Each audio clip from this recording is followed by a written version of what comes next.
it's tough to score runs against Luis Castillo and the upper echelon pitchers of the game. So as I was sitting there last night, though, you said 3 out of his last 4 starts have been against the Yankees. Well, whenever someone says to me once, twice, 3 times, what do you think of?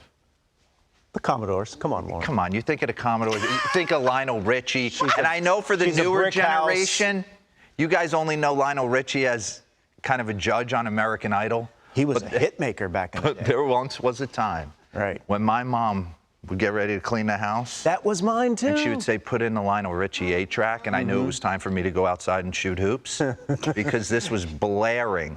And that's what I was thinking about when I saw Luis Castillo. Once, twice, 3 times a lady. Let's get it going real quick because I'm going to turn him into Lionel Richie for a tape. Outrageous! Okay? Hit me with everything. I'll take you back to July 14th where he came in and he was like, this is an audition, Brian Cashman. I'm going to throw 7 innings, pitch, 2 hits, 8 Ks. I'm going to come back August 3rd to Yankee Stadium again in a different uni, go 6 2/3, give up 3 runs and punch out 8 again. And then last night, he was completely in control with Garrett Cole. So I said to myself, what's he saying? Hello, is it me you're looking for? He was saying hello to the Mariners fans. Maybe at some point, if he gets this going down the tracks, he could turn it into a little King's Court situation, okay? He was saying hello to Brian Cashman.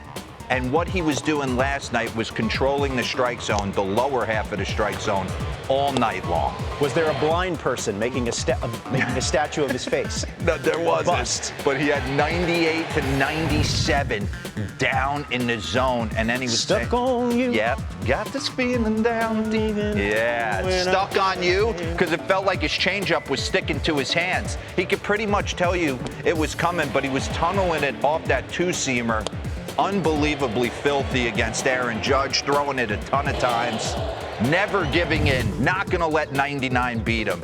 And if they're able to break this playoff drought, 21-year playoff drought, since they went last time, Sasaki on the mound, gets the pop up here to Brett Boone. They'll be dancing on the ceiling all night they get in. But I'm telling you, watching this guy pitch, it's easy like Sunday morning.